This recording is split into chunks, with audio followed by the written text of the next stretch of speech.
Yes, hello guys. Magandang araw po sa inyong lahat. At eto po uli si Annie Sipcon. Ngayon po ay November 13. No, araw ng Huwebes. Ang bilis ang araw natin, no. At ngayon po ay sunny day. No, maganda ang araw natin ngayon.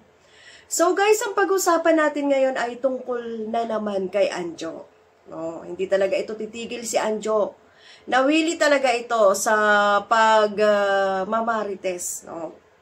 At nag-enjoy po sa siwalat or chichismis sa TikTok, no? Sa TikTok at ang dami-dami pong nag-share. Siguro nag-enjoy ito dahil ang daming nanonood. Ang daming kumukuha ng mga video niya. Ang iniisip niya rito ay sikat na siya. O, di ba? Kasi nga may balak itong tumakbo for senator sa 2028. So, eto yung kanyang ito yung kanyang passes, para passes napakaluma. Ito yung kanyang passes para makapasok sa mundo ng politika. Pero pag-usapan natin ngayon, yung nangyaring pagbubuko niya kay Jose Manalo, no? So sinabihan niya rito si Jose Manalo na iniputan nga siya sa ulo at yung kanyang girlfriend dati ay sinulot, no? Sinulot ni Jose Manalo at yun na nga ang naging asawa ngayon ni Jose Manalo, no? So, ang take ko naman dito, kailangan niya pa ba yung isiwalat? Pero nag-ugat po ito Nag-ugat po ito sa isang kanta. Na yung kanta ng Sex Bomb ay pinalitan ng lyrics. So, parang si Jose ang ipinalit doon sa pangalang Anjo. Yung parang yung kantang ganito. Si Anjo ay parang in love sa akin. Yung ganon-ganon. Pinalitan ng lyrics yun. Si Jose Manalo ay parang in love sa akin. Yung ganon-ganon, kanta ng Sex Bomb. Get out. Laban. Yung mga ganon, laban o bawi pala yon, yung kantang yon. So, ang take ko naman dito, bakit niya sisisihin si Jose Manalo? Bakit si Jose Manalo ba? Sure ba siya na si Jose Manalo ang nagpalit nito? At tinira niya ng ganon. Well, eto po, may sagot na po si Jose Manalo tungkol doon sa chinismis niya tungkol sa asawa ng ngayon ni Jose Manalo. Ito po ang pahayag na naman ngayon ni TikToker Anjo Iliana Nalaos. Wala naman. Maganda na yun. Tsaka diba, parang hindi ka pa rin naniniwalang manghuhula. Naniniwala nga ako. Manghuhula daw siya, guys. Ang ipapakita ko po sa inyo ay isang message na binigay sa akin, pinasa, pinorward, galing kay Jose Manalo. Ayun. Jose Manalo. Kasi nga, hindi ba, ang sabi ko dito ay, huwag niyo akong titirahin. Oh. So, pagka-clarify ko lang po wag nyo raw siyang titirahin. Bakit sino ba ang naunang tumira laban kay Jose? Nananahimik si Jose. Baka alam ba ni Jose sa pangalan doon, sa lyrics na yun, di ba? Tapos tinira niya na agad. Anong sinabi niya? Iniputan siya sa ulo? Kung ano-ano ang sinabi niya kaya tungkol kay Jose na traidor daw si Jose, mayabang daw si Jose, sip-sip si Jose sa Itbulaga. So well, simple lang ang rebat sa kanya, ang ganti sa kanya ni Jose na salita ito. Lang ako. Nung Sabado, pinalitan niyo yung lyrics ng kanta. Ako yun anong pinalit niyo? Jose Manalo, di ba? Kaya nagkwento ngayon ako. Sinwento ko na mga agaw siya. Ako, ito naman. Tama ba yun? Na pinalitan lang yung lyrics ng kanta niya. Siyempre, wala ka na doon sa Itbulaga. Isa pa, tinitira mo ang Itbulaga. Sinisira mo ang Itbulaga. Ang dami mong chismis na sinasabi sa Itbulaga. Malamang, may ano ka pa ron eh, may participation ka pa ron eh. Hindi nga nila tinanggal yan eh. Until nagsalita ka ng nagsalita ngayon ng paninira sa Itbulaga. Yung umpisa mo kay Tito Soto, syempre nasa Itbulaga pa rin si Tito Soto at si Vic Soto, Joey De Leon, ay parang magkakapatid yan. Once na nasaktan mo si Tito Soto, ay parang sinaktan mo na rin sila Joey De Leon at Vic Soto.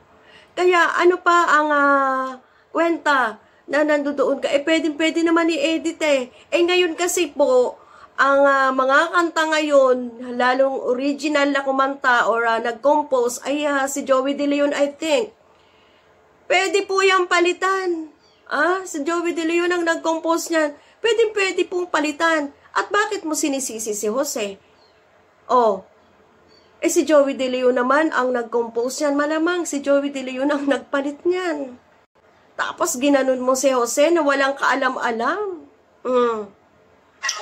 Ngayon, kanina, binigay sa akin to, wala naman nakalagay na oras, pero bago lang to, nababasa niyo ba nakalagay? Mas ikaw nga magbasa para makita nila. Hoy, Andrew Iliana. Hindi, nasa baba. Suntukan? Suntukan na lang tayo. Hoy, Andrew Iliana. Suntukan na lang tayo. Yun. Ayan ang galing sa sa'yo. Pangalan niya sa taso. Yun. So, simpleng-simple ang kanyang sinagot, no, ni Jose Manalo. Ang simpleng-simple ang sinagot ni Jose Manalo. Anjo Iliana, suntukan na lang tayo. Hindi nyo ba alam, guys, pag gaganyan ang sagot ng isang tao, lalaking-lalaki yan. Hindi siya mahilig mag-chismis. Ikaw kasi, Anjo Iliana, kung ano-anong sinasabi mo, ngayon, hinamon ka on public. Tapos ngayon, anong palusot ni Anjo Iliana? Ayoko makipagsuntukan.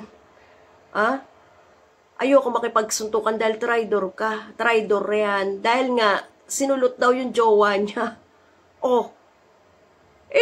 Bakit ka nagchichismis sa kanya? Bakit ichinismis mo? Bakit? Sa palagay mo, maniniwala kami sa inyo, sa'yo? Na sinulot nga ni Jose Manalo? Sa ugali mong yan? Sa ugali mong yan, hiniwalayan ka nga ng tunay mong asawa eh. Ibig sabihin may something sa'yo, Anjo.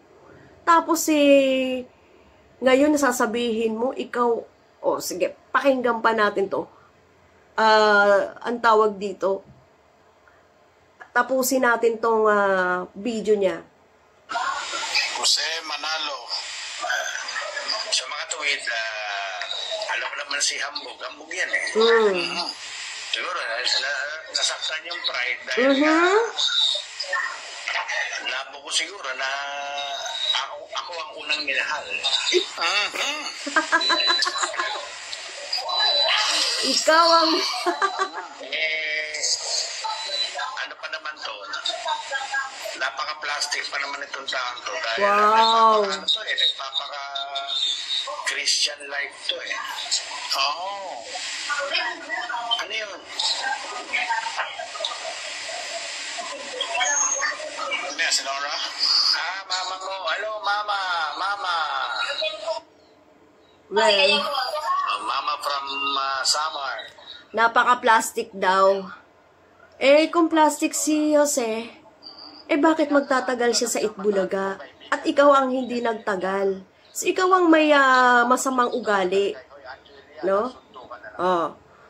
Ikaw ang may masamang ugali, Anjo Iliana. Yan naman ay open book sa lahat. Nakikita naman namin lahat kung ano ang nangyari sa Itbulaga. Bakit si Jose, kung plastic siya, hindi magandang ugali niya, bakit magtatagal siya sa isang show? Tinitreasure siya sa isang show.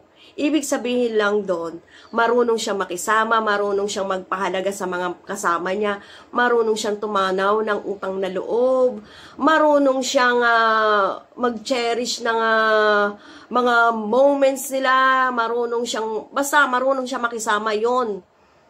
At maganda ang ugali niya. Unlike sa'yo.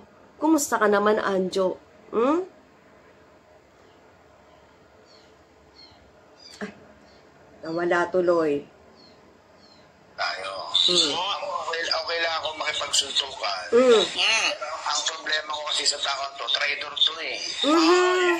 Okay lang daw siya makipagsuntukan. Ang problema ko sa taong to, traitor to eh. Wow! Suntukan nga kayo eh. Ibig sabihin ng suntukan, Anjo, harapan kayo. Oh, sabihin mo lang kayo kasi na walang traidoran. Oh, bakit ayaw mo? Pagka magsusuntukan kayo, may susuntok ba yun sa talikod? Traidoran, natatakot ka ba? Sabagay, kung akong ginaganyan, Anjo. Pero yun mo nang ginagawa out of nowhere na nananahimik si Jose. Bigla mo na lang sisiraan sa madla na inagawang ka ng jowa. My God, Anjo, ang sakit nun. Masakit yun. Hindi, lalo't lalo na lalaki. Lalaki kayo. Dapat gagalangan kayo sa isa't isa. Natural, pag iniwan ka naging jowa ngayon ni Jose, may dahilan yun. May something sa'yo. May inayawan sa'yo. Dapat sports ka na doon. Dapat hindi mo na yan isinisira sa iba, lalong-lalo na ngayon sa public. Isa pa, sikat si Jose hanggang ngayon. Unlike sa'yo na, laos ka na. Sino ang paniniwalaan? Isa pa, ang dami mong issue. Lalong-lalo na nung 6 years ago, na nang-scam ka. Diba? Ano ka sa traidor? Baka may dalang ice pick ka. Yun, baka, alam mo na, baka mamaya, pag naglalakad ako sa mall, bigla akong pupukin ng bote ng Pepsi. Ng Coco. Diba? Kasi mga traidor nga itong taong to eh. Ito ay sinasabi yung mga sindikato. Tingnan man yung ugali. Sabi niya sa akin, may ugali bang ganyan na matino? Na magkakalat sa Facebook para sabihin na, oy, Angeliana, suntukan na lang tayo. At least okay lang yan, suntukan na lang kayo. Kaysa naman sa pinakalat mo, na traidor, mayabang, nang ipot sa ulo si Jose. Alam mo, kung iaano lang namin ang mga logic, i-analyze lang namin, ikaw ang tanga. Nakakagigil ka. Dapat lang sa'yo yan na hamunin ka, Anjo. Dapat lang sa'yo yan. Matino ba yun? Pinagmamalaki niya sa buong mundo na kayang-kaya niya ako. Ganun yun, mayabang Malamang. Ang lagay ba, Anjo? Ikaw na lang ang maninira? Alam mo, nakakagigil ka talaga, Anjo. Ang lagay, ikaw ang maninira. Para kang sa bagay, sabi nga nila, pagka nag-live na sa TikTok, pabiktimang putya. Hindi niya iniisip yung mga binitawan niyang salita nung nakaraan. Pagka niresbakan siya na yung siya na yung kawawa. Samantalang pinainit niya, triniger niya yung tao para halos isipin mo na lang, patayin ka na lang eh. Kung ako, ewan ko sa'yo. Anong magagawa ko habang ginaganon mo ko sa talikuran? Anjo, alalahanin mo nang dahil sa kanta, ginanon mo si Jose Manalo. Alright? Natamaan na naman yung pride. Natamaan talaga. Ako makipagsuntukan, tatawagan ko mismo yung kasuntukan ko. Halika dito, kita tayo sa ganito. Ganun. Syempre, pinablicize mo rin yung ano mo sa kanya panghahamak mo sa kanya Tarantado talaga to si Anjo. Bugok.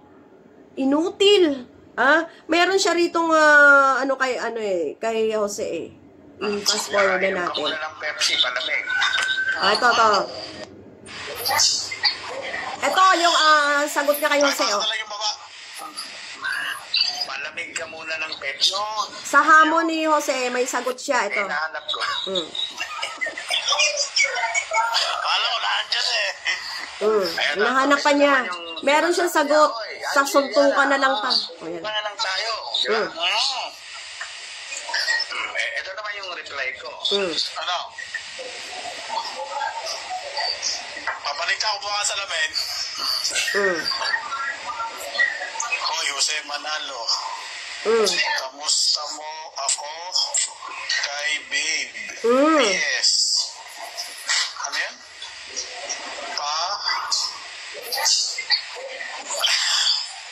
Pakibasa na lang yung baba.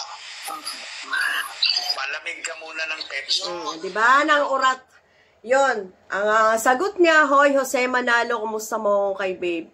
Binabastos niya talaga si Jose Manalo. Magpalamig ka raw ng Pepsi. O, ibig sabihin talagang nagtitrigger talaga ito si Jose.